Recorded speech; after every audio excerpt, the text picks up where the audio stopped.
Hello दोस्तों। आज की कहानी है अतीत का प्यार। एक बार फिर मेरा मन झूठे सपनों के पीछे भागने लगा था। कुछ दिनों बाद ही बीटेक का रिजल्ट भी आ गया था। मैंने परीक्षा पास कर ली थी। एक बार फिर मैं पटना में थी। मैं तुमसे मिलने तुम्हारे ऑफिस चली गई थी। तुमने जल्द ही मुझे अंदर बुला लिया था। मैं तुम्हारे सामने बैठी थी, पर न जाने क्यों अपनेपन का कोई एहसास आज मुझे महसूस नहीं हो रहा था। निरंतर भागता वक्त भले ही आदमी के जीवन में उसके आचार विचार और हालात सब बदल देता है, फिर भी वक्त के दरमियान आदमी के जीवन के कुछ लम्हे ज्यों के त्यों दिल के हिमखंड के नीचे अछूते पड़े रह जाते हैं, जिसे पूरे जीवन में न वक्त बदल पाता है, न आदमी खुद मिटा पाता है। एक लंबा समय गुजर जाने के बाद भी मैं क्या उस लिखे को चाहकर भी मिटा पाई हूँ, जिसे कभी वक्त ने मेरे अतीत के पन्नों पर लिखा था। आज कितने दिनों बाद मैं घर में अकेली थी, वह भी छुट्टी के दिन। सासू माँ मेरे बेटे आर्यन और पति राजीव के साथ एक रिश्तेदार के घर गई थी। फुर्सत के पल पाकर मैं सोना चाहती थी, पर अकेलापन पाकर अतीत के पन्नों की फड़फड़ाहट कुछ ज़्यादा ही बढ़ने लगी थी। न चाहते हुए भी तुम्हारी बहुत याद आ रही थी। साथ ही वह अनकहे प्रश्न भी सामने आ खड़े हुए थे, जिनके उत्तर तुमसे पूछने थे, पर उत्तर मैंने खुद ही ढूंढ लिए थे। मैं मानती हूँ कि जीवन में हम दोनों इतने आगे निकल आए हैं कि अब उन प्रश्नों के कोई मायने नहीं रह गए हैं। फिर भी मुझे लगता है कि कभी हम दोनों ने एक दूसरे को टूटकर चाहा था। मेरे भविष्य की हर कल्पना में तुम हुआ करते थे, फिर चुपचाप मेरे जीवन से चले क्यों गए? मुझे यूं अकेला छोड़कर क्यों मेरे जीवन के रंगों को तुमने छीन लिया, बिना किसी अपराध के ठुकराकर? जो मेरा अपमान किया था, उसकी कचोट आज भी मुझे महसूस होती है। भले ही हम दोनों ने कभी एक दूसरे को आई लव यू नहीं कहा था, फिर भी उस कच्ची उम्र में भी हम दोनों जानते थे कि हमारा प्यार शब्दों का मोहताज नहीं था। बिना बोले ही तुमने मुझे अपने प्यार का एहसास इतनी गहराई से करवाया था कि मैं तुम्हारे अलावा किसी और के साथ रहने के बारे में सोच भी नहीं सकती थी। कॉलेज में फर्स्ट ईयर से ही हम दोनों जिंदगी की धूप छांव में साथ रहे। एक दिन भी तुम मुझे कॉलेज में नहीं देखते तो मेरे घर के आसपास मंडराने रखते। सबकी नज़रों से छुपाकर दिए गए तुम्हारे एक एक फूल को मैं भी कितने जतन से किताबों में छुपाकर रखती थी। फूलों का पूरा एक गुलदस्ता ही तैयार हो गया था। आज भी वह गुलदस्ता दिल्ली में मेरे अलमारी में रखा हुआ है, जो हमारे प्यार का गवाह है। ग्रेजुएशन में तुम पूरी यूनिवर्सिटी में फर्स्ट आए थे। तुम्हारी अलमस्त और बेफिक्र ज़िंदगी में नौकरी की फ़िक्र भी मेरे ही कारण समा गई थी।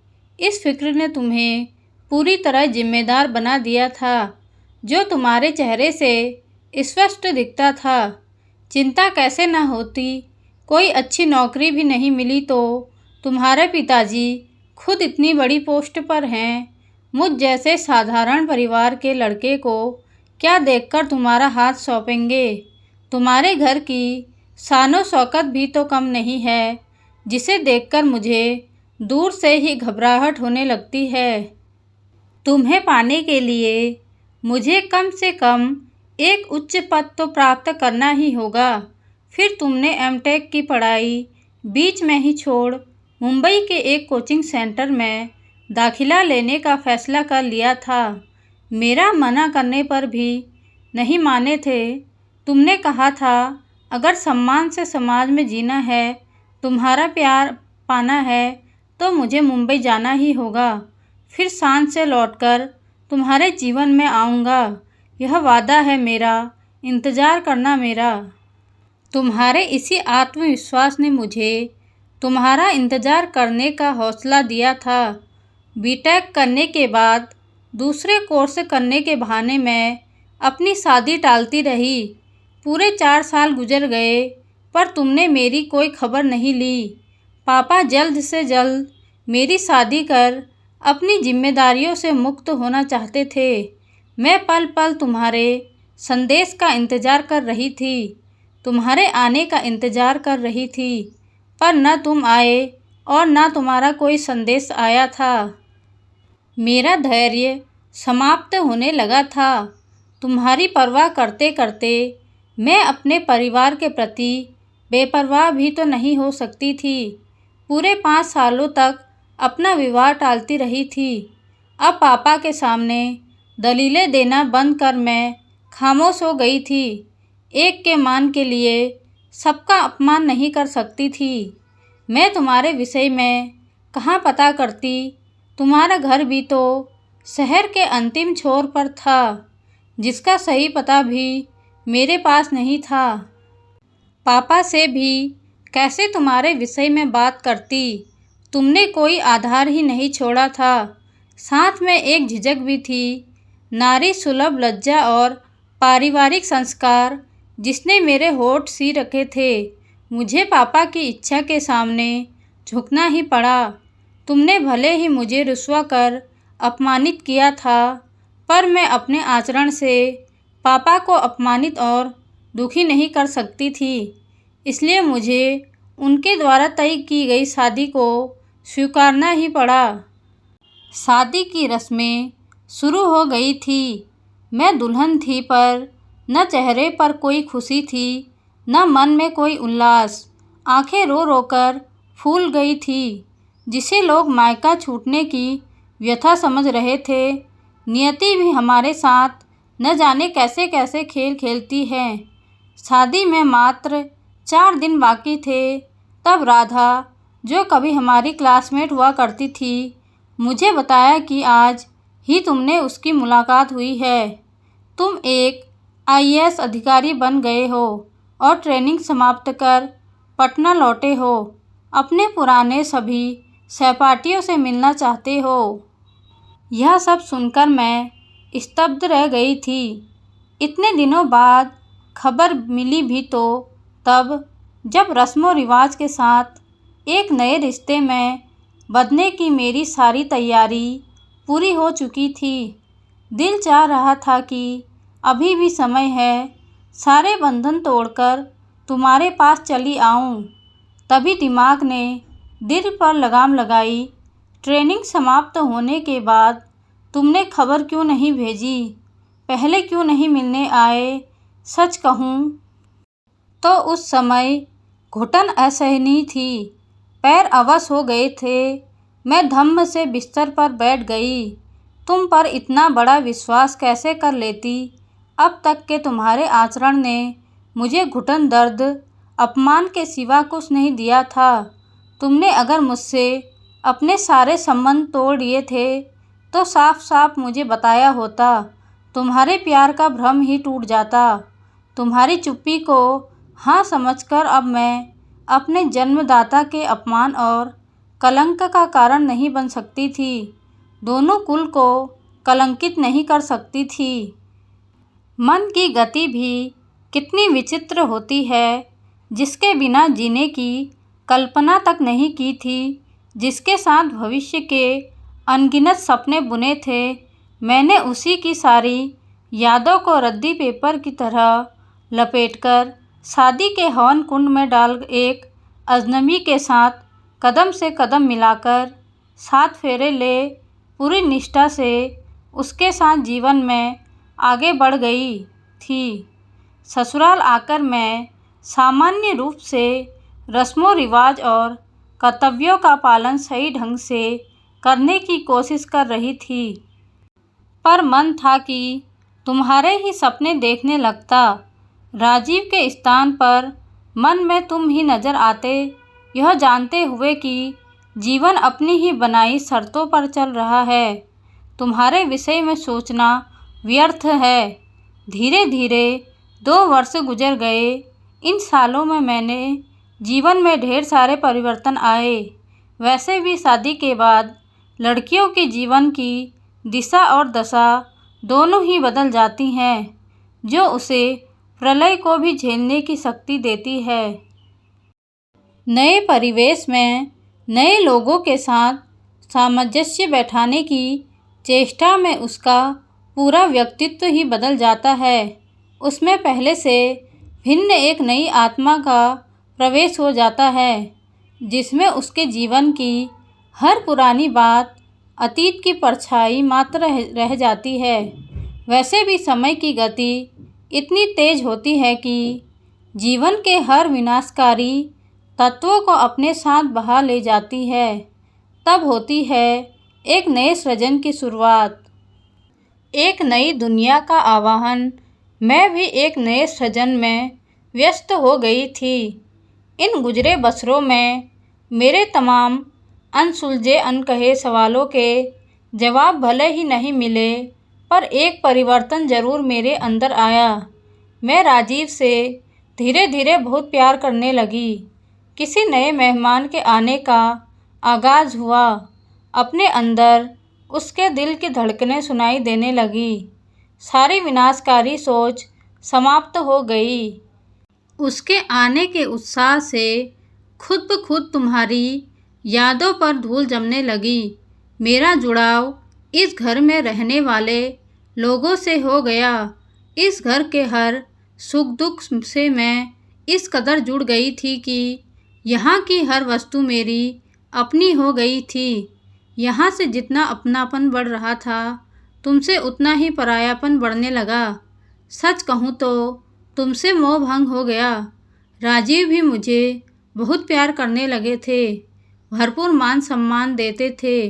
मैं खुश थी कि वह मेरे माता पिता की कसौटी पर भी खरे उतरे थे। इसलिए मेरे मायके वाले भी मेरा सुख देखकर सुखी थे। बस एक ही बात मन में हमेशा उमड़ती घुमड़ती रहती थी कि एक बार तुमसे आमने सामने आकर अपने अनसुलझे प्रश्नों के उत्तर पूछूं तुमसे कि मुझे यूँ रुस्वा करने का कारण क्या था। वह मौका भी मुझे मिल ही गया था जब मैं पीएचडी की लिखित परीक्षा पास कर इंटरव्यू देने दिल्ली गई थी। इंटरव्यू बोर्ड में तुम भी थे। पहले से ही मैं काफ़ी नर्वस थी। सामने तुम्हें बैठे देख मेरा मन और भी घबरा गया था, पर तुम पहले की तरह ही संकुचित और खामोश बैठे मुझे देख रहे थे।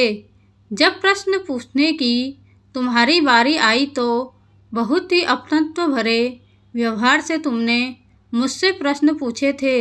एक बार तो मुझे यह भी लगा कि तुम मेरी सहायता करना चाह रहे हो।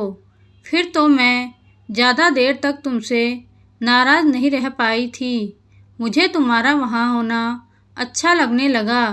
इंटरव्यू के बाद जब मैं बाहर निकलकर कैंपस में बने बेंच पर आकर बैठी तो दिल की धड़कनों पर काबू रखना मुश्किल हो रहा था। अभी जो आत्मीयता इंटरव्यू के दौरान महसूस हुई थी, वह बरसों पहले हम दोनों के बीच की आत्मीयता की याद दिला गई। अभी मैं उलझन में ही थी कि तुम्हारा ड्राइवर आकर मुझसे बोला था, मुझे साहब ने भेजा है, चलिए आपको घर छोड़ दूँ। दूर खड़े तुम मुस्कुरा रहे थे।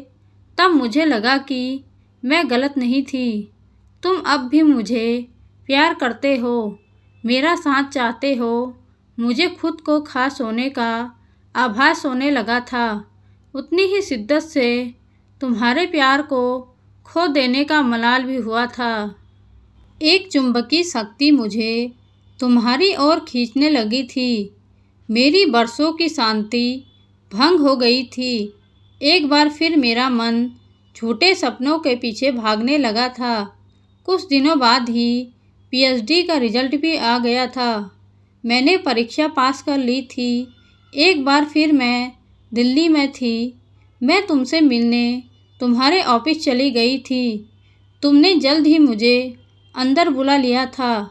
मैं तुम्हारे सामने बैठी थी, पर न जाने क्यों अपनत्व का कोई एहसास आज मुझे महसूस नहीं हो रहा था। आईएएस ऑफिसर बन जाने की शालीनता तुम्हारे चेहरे से झलक रही थी। तुम पहले से काफ़ी स्मार्ट नज़र आ रहे थे। मुझे देख बेचैनी से पहलू बदलते हुए तुमने कहा था, तुम्हारा पीएचडी में एडमिशन हो गया। यह जानकर बहुत खुशी हुई। तुम्हें मेरी हार्दिक बधाई। तुम ज्वाइन करने की तैयारी करो। मुझे एक काम से जाना है। तुम उठ गए थे। मैं भी तुम्हारे साथ बाहर आ गई थी। मैं घर लौट आई थी। मुझे आभास हो गया था कि इधर कुछ दिनों से जो मैं सोच रही थी वह मेरा भ्रम मात्र था। समय के साथ अब तुम्हारी सोच शायद बदल गई थी। कम उम्र का प्यार तुम्हारी नज़रों में अब शायद बचपना था, जिसमें कोई गहराई नहीं थी। अब तुम्हारी सोच परिपक्व हो गई थी, इसलिए तुम्हारा मुझे आज की तरह छोड़कर चले जाना ही सत्य था। बाकी सब नज़रों का धोखा। बदलते परिवेश में तरुणाई का बचपन वाला प्यार तुम्हारी नज़रों में शायद नासमझी और पागलपन साबित हुआ था। तभी सब कुछ तुमने आसानी से भुला दिया। घर आई तो आर्यन दौड़कर मुझसे लिपट गया। उसकी आवाज़ से मेरे मन के सोए हुए तार झंकृत हो गए।